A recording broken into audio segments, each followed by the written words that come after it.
In this video, we will demonstrate how to work with the indicator controls in Qt Quick Controls. We will be creating a simple application with each of these controls in a column to show what they look like and how to work with them. We'll start with a Qt Quick application called Qt Quick Controls Section 4, which has a window and layout already set up.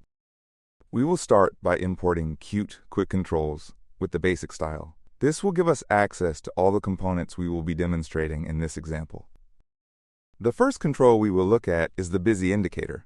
The BusyIndicator is meant to communicate to the user that the application is busy processing something and that they should simply wait.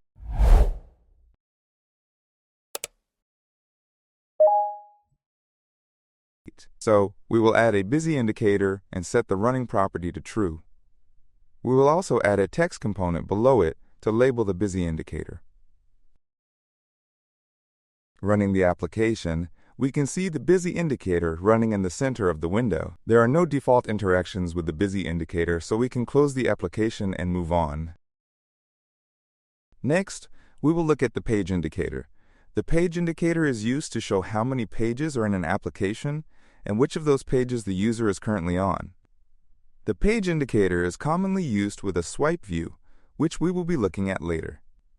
For now, we will just add a standalone PageIndicator with a count of 10, representing 10 pages in the application. We will set the interactive property to true, allowing the user to interact with the PageIndicator. Lastly, we will add a text component below it to label the PageIndicator.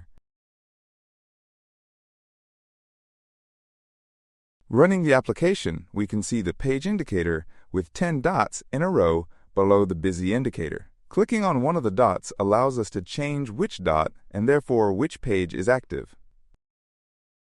Next, we will add a ProgressBar.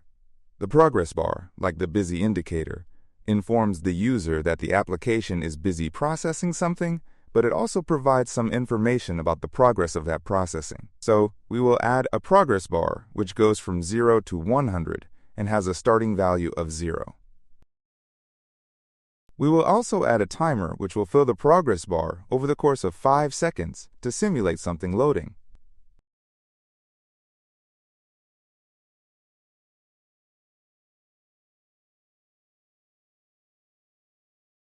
And last, we add a text component below the ProgressBar to label it.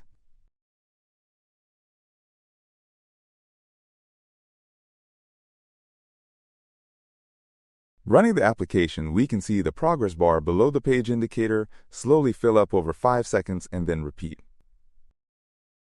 Next, we will explore the ScrollIndicator and ScrollBar. To use the ScrollIndicator and ScrollBar, we need to first create a scrollable component. Typically, components that would require the user to scroll through them are things like lengthy lists that can't fit in the space allotted to them. So we will create 2 list views in a row which use the same 15-element list model, also adding 2 text components to label them. These will be simple list views with some text as the delegate, but we will define their height and width such that to view all the contents of the list, the user must scroll through them. For these to work, we will also need to create a list model, which will serve as the model for both list views.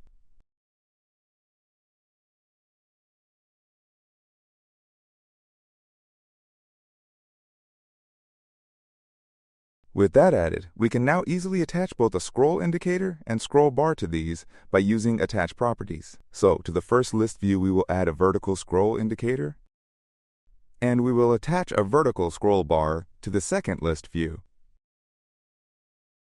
Running our application, we can see when we scroll through the left list view, the ScrollIndicator appears to show how far through the list we have scrolled.